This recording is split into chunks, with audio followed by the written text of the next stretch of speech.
తెలియజేసుకుంటున్నాను.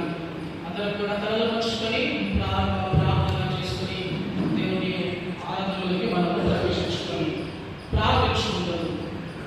మహోన్నతుడా, మహాపరిశుద్ధమైన మా ప్రియ పరలోక తండ్రి ప్రభువా, నీ ఘనమైన శ్రేష్టమైన నామానికి వేలాది వందనాలు, స్తుతులు, స్తోత్రాలు చెల్లిస్తున్నాను తండ్రి. ప్రభువా, రాత్రంతైన తండ్రి గడిచిన దినమంతయు ప్రభువా మీరు మమ్మల్ని కాచి కాపాడి సంరక్షించి నేటి దినమును మా జీవితంలో ప్రభువా ఆశీర్వాదంగా దయచేసినందుకు మీకు వందనాలు తండ్రి. ఉదయకాల సమయంలో నీ ఆరాధనలో ప్రభువా మేము ముందుకు వెళ్తూ ఉండగా ఆరాధనలో జరిగేటువంటి ప్రతి విషయంలో మీరు మాకు తోడుగా నడిపింపచేయండి. ఇటు ఆరాధన ద్వారా మీరే మహిమ పొందమని యేసు నామములో అడిగి వేడుకుంటున్నాం మా తండ్రి, ఆమేన్. మనమందరం కలిసి తెలుగు క్రైస్తవ కీర్తనల పుస్తకంలో నుంచి 69వ కీర్తన సర్వదేశములారా శ్రీ యేసే దేవుడు అనే కీర్తన పల్లవి మొదటి వచనము చివరి వచనము పాడుతుండగా అందరం కలిసి నిలబడి ఆరాధనలోకి మనము ప్రవేశించుదాము.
దేవుని ఆరాధించడము.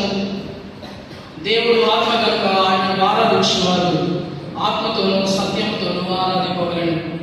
మన తండ్రి అయిన దేవుని నుండి ప్రభు అయిన యేసుక్రీస్తు నుండి కృపయు సమాధానములు మీకు కలుగును గాక. ఇది యెహోవా ఏర్పాటు చేసిన దినము, దీని యందు మనము చరించి సంతోషించెదము. ఓ ప్రభువా, మా పెదవులు తెరువుము.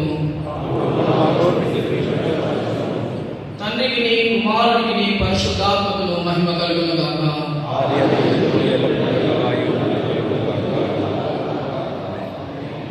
ప్రార్థించుకుందాము. తండ్రి అయిన దేవా, నీ శక్తి వలన జ్ఞానం వలన సమస్తమును సృష్టించినందుకును, నీ కుమారుని మా రక్షకునిగా ఇచ్చడం వల్ల లోకముని ఎంతో ప్రేమించినామని రుజువుపరచినందుకును నిన్ను స్తుతించుచున్నాము. కుమారుడమైన దేవా, మా అపరాధముల నిమిత్తము అప్పగింపబడిన నీవు తిరిగి లేచడం వల్ల మమ్మను నీతిమంతులుగా చేయబడుటకు పాపము తప్ప అన్ని విషయాలలో మా వలె చేయబడినందుకై నిన్ను స్తుతించుచున్నాము. పరిశుద్ధాత్ముడమైన దేవా, సత్యమంతంలోనికి నడిపించి మా హృదయంలో దేవుని ప్రేమను కుమ్మరించినందుకై నిన్ను స్తుతించుచున్నాము. తండ్రి, కుమారుడు, పరిశుద్ధాత్ముడమైన దేవా, యుగ యుగములకు నీకే సమస్త స్తుతి మహిమ కలుగును గాక. ఆమేన్. పాపముల ఒప్పుకోలు పిలుపు వాక్యములు నుండి నేను లేచి నా తండ్రి ఎదుగు వెళ్ళి తన నేను పరలోకములకు విరోధముగాను నీ ఎదుటను పాపము చేస్తే ఇక మీదట నీ కుమారుడని అర్పించుకున్నకు యోగ్యుడను కాను. మనము పాపము లేని వారమని చెప్పుకొని ఎడల మనలను మనమే మోసపుచ్చుకున్నాము, మరియు మనలో సత్యం ఉండదు. మన పాపములను మనము ఒప్పుకొని ఎడల ఆయన నమ్మదగిన వాడును నీతిమంతుడు గనుక మన పాపములను క్షమించి సమస్త దుర్నీతి నుండి మనలను పవిత్రులుగా చేయను. మనమందరం అదే రీతిగా నిలిచి నుండి తలలు ఉంచుకొని మౌనముగా మనము దేవుని సన్నిధిలో ఉన్నాము. సర్వశక్తి గల దేవుని ఎదుట మన పాపములను వినయముతో ఒప్పుకుందాము. అందరం కలిసి పాపపు ఒప్పుకోలు ప్రార్థనను చెప్పుకుందాం. సర్వశక్తియు మిగిలి కనికరం గల తండ్రి, తప్పిపోయిన గొర్రెవలె నీ మార్గంలో తప్పి తిరిగితివి. మా హృదయముల ఆలోచనలను ఆశలను మిగిలి అనుసరించితివి. నీ పరిశుద్ధమైన ఆజ్ఞలను మిగిలితివి. మేము చేయవలసినవి చేయాలని చేస్తుంది. మాలో క్షేమము ఏమీ లేదు. అయినను మా ప్రభువైన క్రీస్తు యేసు ద్వారా నీవు మనుషులకు తెలియజేసిన వాగ్దానముల ప్రకారము ఓ ప్రభువా, పాప పీడితులమైన మమ్మల్ని కరుణింపుము.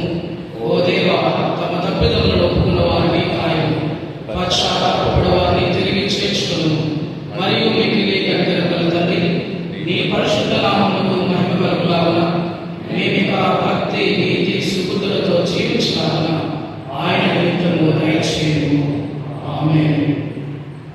సర్వశక్తియు కనికరం గల దేవుడు మన సమస్త పాపములను క్షమించి వాడి నుండి మనల్ని విడుదల చేసి మన నడతను దిద్దుకొనుటకు తగిన సమయం దయచేసి పరిశుద్ధాత్మిక కృపయు ఆదరణయు మనకు అనుగ్రహించును గాక. ప్రభువును స్తుతించుడి. దయతో మనమందరము అలాగే నిరీక్షణ ఉండగా ఉత్తర ప్రత్యుత్తర పాఠ్య భాగము చదువుకుందాము. ఉత్తర ప్రత్యుత్తర పాఠ్య భాగముగా కీర్తనల గ్రంథం నుంచి 105వ కీర్తన 1వ వచనం నుంచి 9వ వచనం వరకు వచనములను ఒకదాని వెంబడి ఒకటి మనము చదువుదాము. చివరి వచనము అందరము కలిసి చదువుదాము. 105వ కీర్తన. యెహోవాకు కృతజ్ఞతాస్తుతులు చెల్లించుడి, ఆయన నామమును ప్రకటన చేయుడి, జనములలో ఆయన కార్యములను తెలియజేయుడి.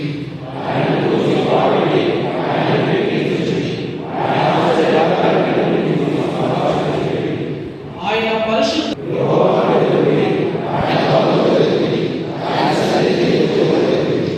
ఆయన దాసుడైన అబ్రహాము వంశస్థులారా, ఆయన ఏర్పరచుకొనిన యాకోబు సంతతి వారులారా, ఆయన చేసిన ఆశ్చర్య కార్యములను జ్ఞాపకము చేసుకునుడి.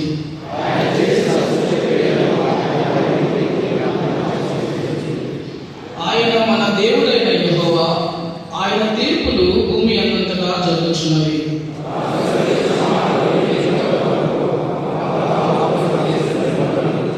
ఇస్సాకుతో తాను చేసిన ప్రమాణమును నిత్యము ఆయన జ్ఞాపకం చేసుకును. ఇంత మటుకు ఉత్తర పవిత్ర పాఠము సరి. తండ్రి కుమార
This morning devotion. The scripture portion is taken from the book of Exodus, chapter 6, verses 1 to 6. I repeat, Book of Exodus, chapter 6, beginning to read from verse 1. Then the Lord said to Moses, Now you shall see what I will do to Pharaoh. Indeed, by a mighty hand he will let them go. By a mighty hand he will drive them out of his land. God also spoke to Moses and said to him, I am the Lord. I appeared to Abraham, Isaac, and Jacob as God Almighty. But by my name, the Lord, I did not make myself known to them. I also established my covenant with them to give them the land of Canaan, the land in which they resided as aliens. I have also heard the groaning of Israelites, whom the Egyptians are holding as slaves. And I have remembered my covenant. Say, therefore, to the Israelites, I am the Lord, and I will free you from the burdens of Egyptians, and deliver you from the slavery to them. I will redeem you with an outstretched arm and with mighty acts of judgment. Here ends the scripture reading.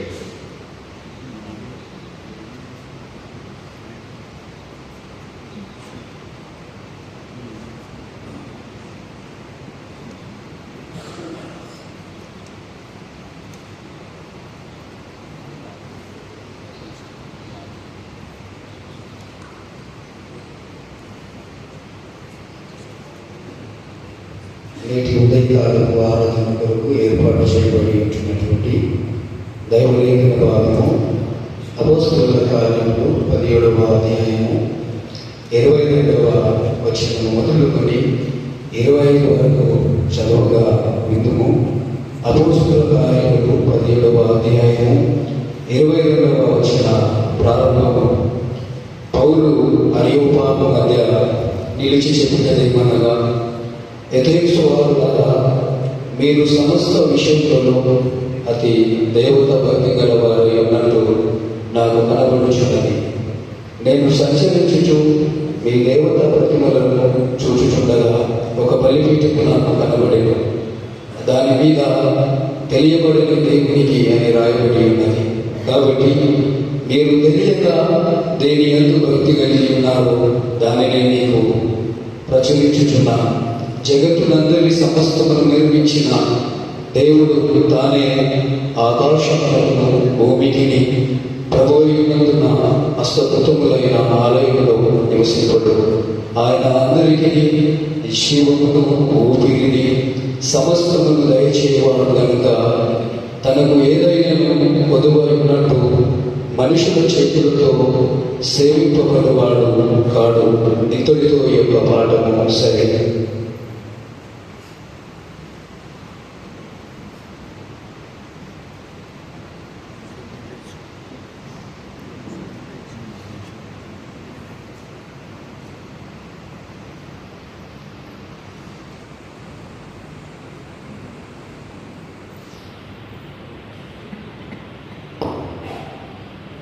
దేవుని పరిశుద్ధ నామానికి మహిమ కలుగునుగాక. ఈ ఉదయకాల సమయంలో మరొకసారి మీ అందరినీ ప్రేమపూర్వకంగా వాక్య ధ్యానంలోనికి ఆహ్వానిస్తూ ఉంటున్నాను.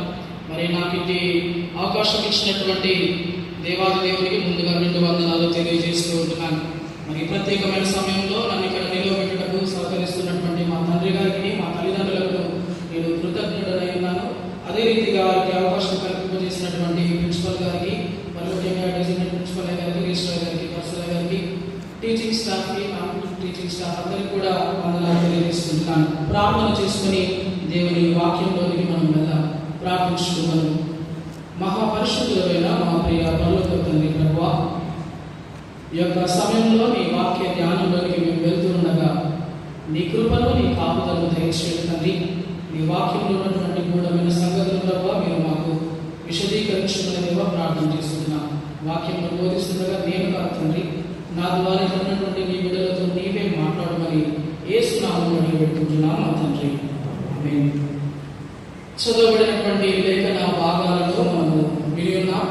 వాటి యొక్క చారిత్రక నేపథ్యాన్ని మనం గమనించినట్లయితే నిర్గమకాండము 6వ అధ్యాయము మొదటి వచనం నుంచి 13వ వచనం వరకు గల దేవుని వాక్యంలో ఉన్నటువంటి చారిత్రక నేపథ్యాన్ని మనం గమనించుతాం. మతపరంగా మనం ఆలోచన చేస్తే ఇశ్రాయేలు ప్రజలు ఐగుప్తు దేశంలో బానిసలుగా ఉన్నారు. అనేక సంవత్సరాలుగా యెహోవా యొక్క వాగ్దానాలను మరిచిపోయి ఈజిప్టులో బహుదేవతారాధన గల దేశంలో వారు బానిసలుగా ఉంటూ ఫరో కింద వారు బానిసత్వం జరిగిస్తున్నటువంటి విధానం మనం చూస్తుంటున్నాం. అంతేకాక ఫరో తానే స్వయంగా దేవుడని, దేవుని కుమారుడని భావించేవాడు, పిలుచుకునేటువంటి వ్యక్తిత్వంగా మనం చూస్తుంటున్నాం. అదే రీతిగా పొలిటికల్ స్టేటస్ ని మనం చూస్తే ఐగుప్తు సామ్రాజ్యము ఆ సమయంలో అత్యంత శక్తివంతమైన రాజ్యాల్లో ఒకటి. చాలా మంది పండితుల ప్రకారము ఆనాడు నిర్గమకాండము 6వ అధ్యాయం జరుగుతున్నటువంటి ఆ కాలంలో పరిపాలించినటువంటి రాజు రామ్సెస్ II అనేటువంటి రాజును పరిపాలించాలనేటువంటి విధానము పండితుల ప్రకారం మనం చూస్తాం. రాజుకి పూర్తిగా అధికారం ఇవ్వబడింది. రాజుకి ఎవరు కూడా ఎదురు చెప్పకూడదు. అటువంటి పొలిటికల్ స్టేటస్ లో ఇశ్రాయేల్ ప్రజలు బానిసత్వం జరుగుతున్నారు. అదే రీతిగా ఎకనామిక్ స్టేటస్ ని మనం చూస్తే ఇశ్రాయేలు జనాంగము ఐగుప్తు దేశానికి ఆర్థిక మూల స్తంభాలుగా ఉన్నారు. ఎందుకంటే వారు ఇటుకల తయారీ, నిర్మాణాలలో, వ్యవసాయ పనులలో కీలక పాత్రను వహిస్తూ వారు జీవించేవారు. వారి బానిసత్వంలో జీవిస్తున్నప్పుడు ఫరోకి వారి దేశానికి లాభదాయకంగా ఉండేది. అందుకే వారిని దేవుని ఆజ్ఞ ప్రకారం పంపడానికి నిరాకరించినట్లుగా మనం చూస్తాం. అదే రీతిగా సామాజిక నేపథ్యాన్ని మనం గమనిస్తే ఇశ్రాయేలు బానిసంగా ఆ సమాజంలో జీవిస్తున్నారు. అనేక మంది చేత వారు అవమానపరచబడుతున్నారు, దౌర్జన్యానికి గురవుతుంటున్నారు. అటువంటి స్థితిలో ఆ యొక్క ప్రజలు జీవిస్తున్నట్లుగా మనం చూస్తున్నాం. అపోస్తుల కార్యములు చారిత్రక నేపథ్యాన్ని మనం గమనిస్తే అపోస్తుల కార్యములు 17వ అధ్యాయంలో పౌలు గారు ఏథెన్స్ పట్టణానికి తన 2వ మిషనరీ ప్రయాణంలో వెళ్తున్నట్లుగా దర్శించినట్లుగా మనం చూస్తున్నాం. ఏథెన్స్ యొక్క వివరణ మనం గమనిస్తే గ్రీకు పౌరాణిక కథనం ప్రకారం ఈ నగరాన్ని ఎథీనా అనేటువంటి దేవతను బట్టి ఆ పేరుతో ఆ పట్టణాన్ని, ఆ నగరాన్ని పిలిచేటువంటి వారుగా మనం చూస్తున్నాం. సామాజిక నేపథ్యాన్ని మనం గమనిస్తే ఏథెన్స్ నగరము జ్ఞానం చేత తత్వచర్యలకు ఆసక్తి గల ప్రజలు వారు విగ్రహాలు, దేవాలయాల మధ్య జీవనాన్ని కొనసాగిస్తున్నారు. ఈ ప్రాంతంలో యూదులు, యూదేతరులు కలిసి జీవిస్తున్నట్లుగా మనం చూస్తుంటున్నాం. అదే మతపరంగా మనం ఆలోచన చేస్తే ఇది బహుదేవతారాధన కలిగినటువంటి ప్రదేశం. ఎందుకంటే వారికి భయం, అపరిమితమైనటువంటి భయం.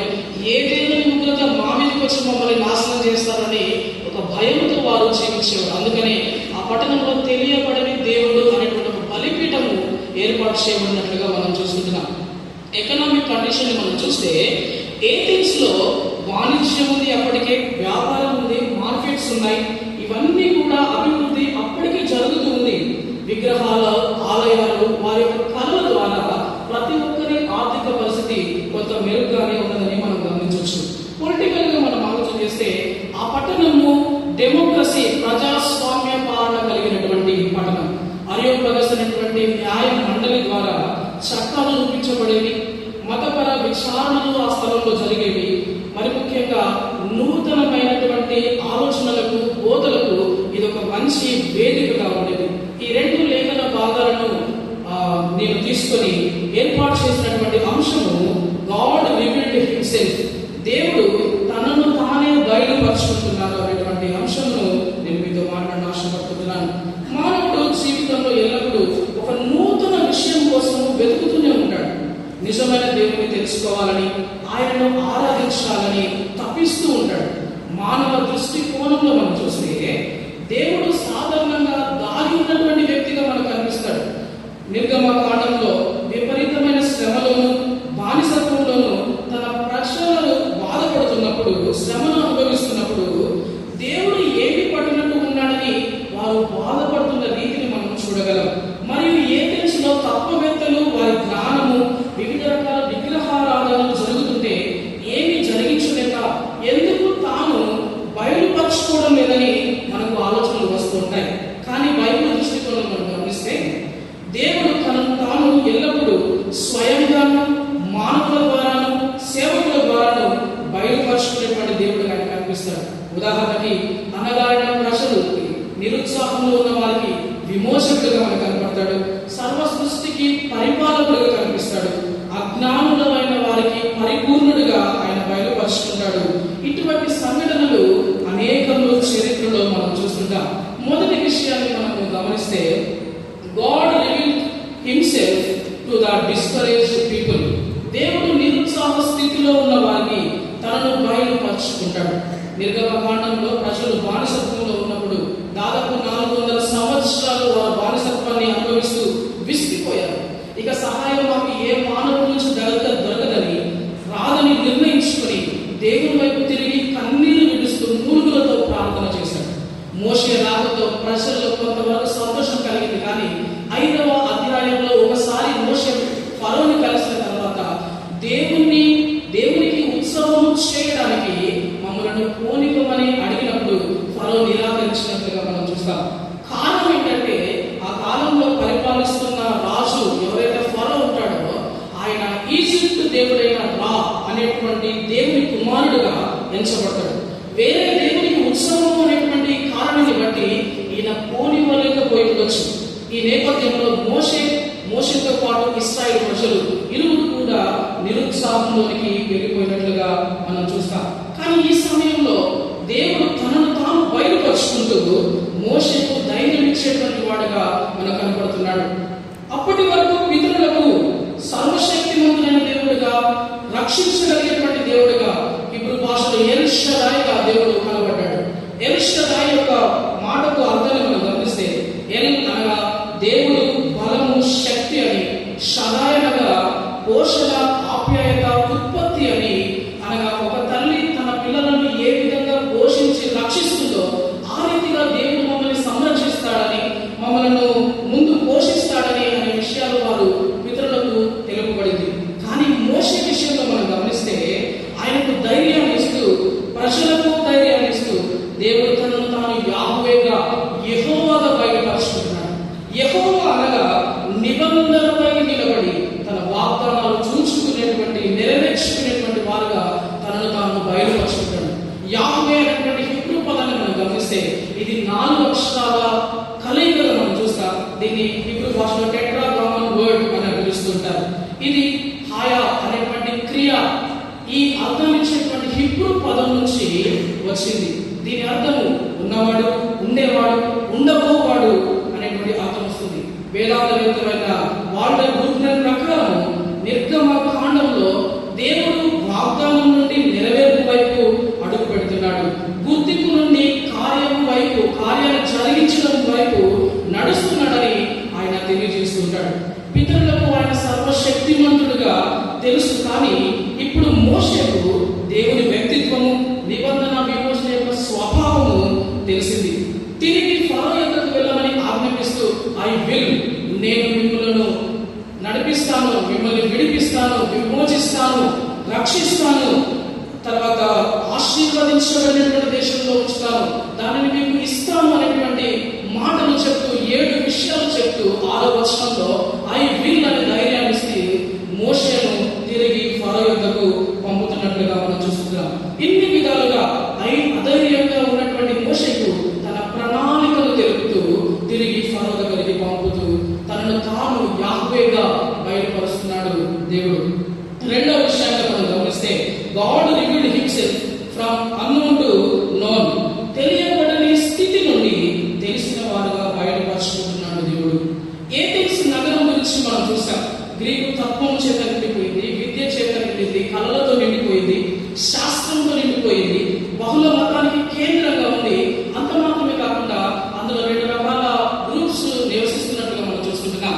ఎపిక్యూరియన్స్, స్టాయిక్స్ అనేటువంటి 2 గ్రూప్స్ అక్కడ తత్వవేత్తలు నివసిస్తున్నట్లుగా మనం చూసుకుంటున్నాం. ఎపిక్యూరియన్ యొక్క విశ్వాసాలు, వారి యొక్క ఆలోచనలు మనం గమనిస్తే వీరు దేవుళ్ళను విశ్వసిస్తారు, కానీ మానవ జీవితంలో వారి జోక్యం ఉండదని వారు ఆలోచన చేస్తారు. దేవుడి కంటే సంతోషము, ఆనందమే గొప్పదని వారు నమ్ముతుంటారు. అదే రీతిగా మరణ విషయంలో మరణం అంటే అణువులు వీడిపోవడమే అని, కాబట్టి మరణ భయము మనకు అవసరం లేదని వారు నమ్ముతుంటారు. అదేవిధంగా స్టాయిక్స్ గురించి మనం ఆలోచన చేస్తే జీనో అనేటువంటి వ్యక్తి ద్వారా ఈ సిద్ధాంతాలు వచ్చాయి. దీని యొక్క ముఖ్య ఉద్దేశం ఏంటంటే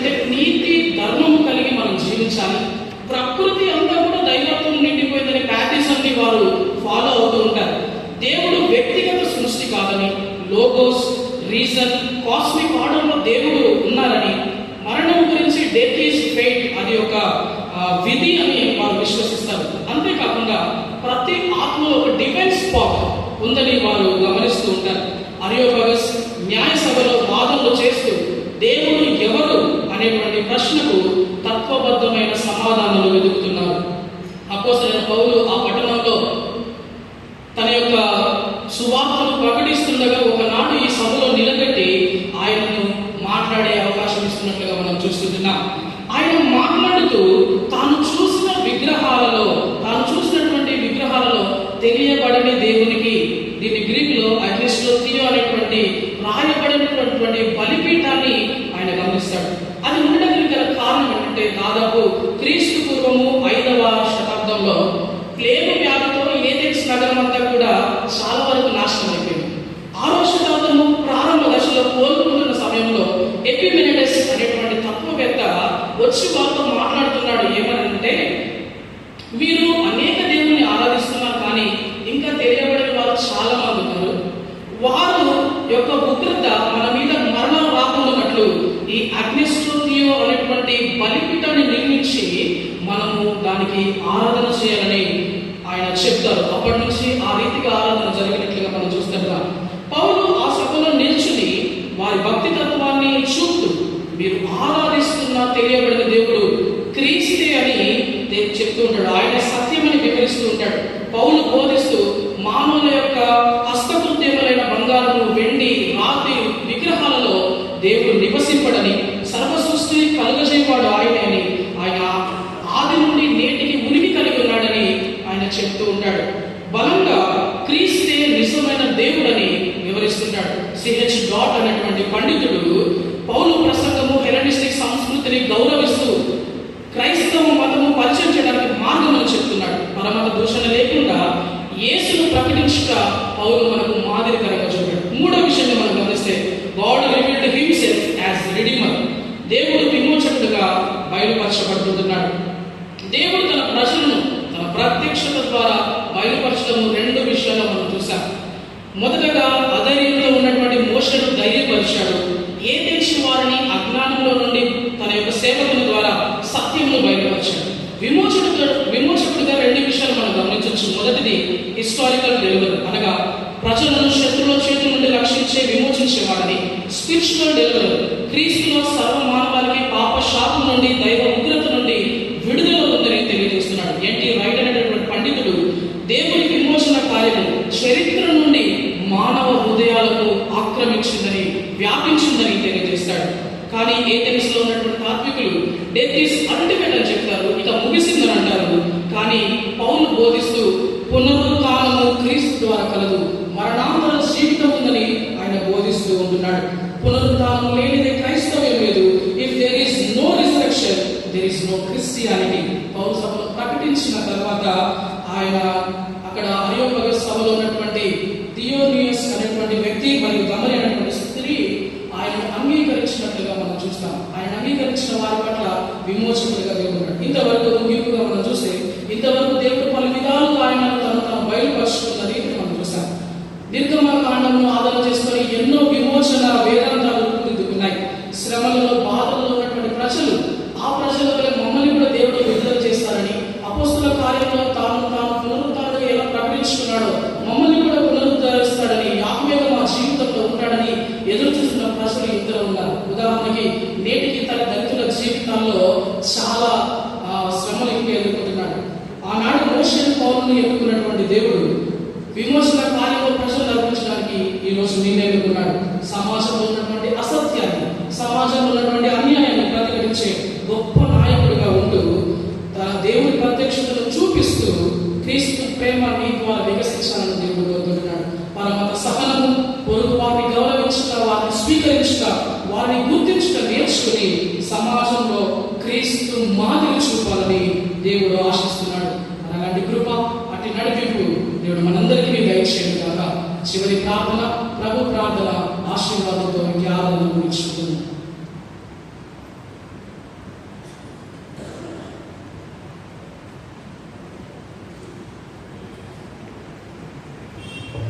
ప్రార్థించుకుందాము.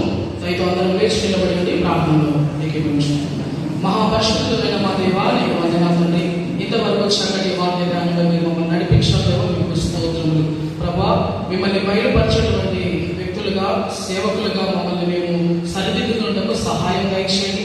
అదే రీతిగా ప్రభా, మా జీవితంలో నిన్ను ఘనముగా ఆరాధించి ప్రకటించటకు మీ సహాయం అనుగ్రహించండి. మరి ముఖ్యంగా మా కాలేజీని బట్టి, మా యాజమాన్యాన్ని బట్టి దేవ ప్రార్థన చేస్తున్నారు. ప్రతి ఒక్కరిని వారి వారి విధులు నిర్వర్తిస్తుండగా మీరు దీవించండి, ఆశీర్వదించండి.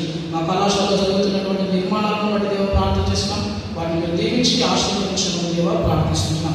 అదే రీతిగా అనారోగ్యంలో ఉన్నటువంటి సన్నల అమ్మగారిని బట్టి దేవ ప్రార్థన చేస్తున్నాం. ఇంకెందరో ప్రభు నీ యొక్క సన్నిధిలో వారి యొక్క మొరలు పెడుతుండగా వారి ప్రార్థనలు విని వారి ఉత్తరమును జవాబును దయచేయమని యేసు నామములో అడిగి వేడుకుంటున్నాం మా తండ్రి. ఆమేన్. పరలోకమందున్న మా తండ్రి, నీ నామము పరిశుద్ధపరచబడుగాక, నీ రాజ్యం వచ్చుగాక, నీ చిత్తము పరలోకమందు నెరవేరినట్లు భూమి మీద నెరవేరుగాక. మా దిన ఆహారం నేడు మాకు దయచేయము. మా యొక్క అపరాధం చేసిన వారిని మీరు క్షమించిన ప్రకారం మా పాపం క్షమించు. మా ముష్కలతో కలిగి దేవాదశను తప్పించము. ఎందుకనగా రాజ్యం, శక్తి, మహిమ నిరంతరం నీవేనావు తండ్రి. ఆమేన్. మన ప్రభు అయిన యేసుక్రీస్తు యొక్క కృప, పరమ తండ్రి అయిన దేవుని ప్రేమ, పరిశుద్ధాత్మ యొక్క సహవాసము, సకల దేవుని ఇక్కడ తలవంచిన మనకు ప్రార్థనలో ప్రార్థన చేసిన ప్రతి అంశానికి దేవుడు ఇప్పుడు ఎల్లప్పుడూ సదాకాలంతో నడిపించుగాక. Amen. Thank you. Have a nice day.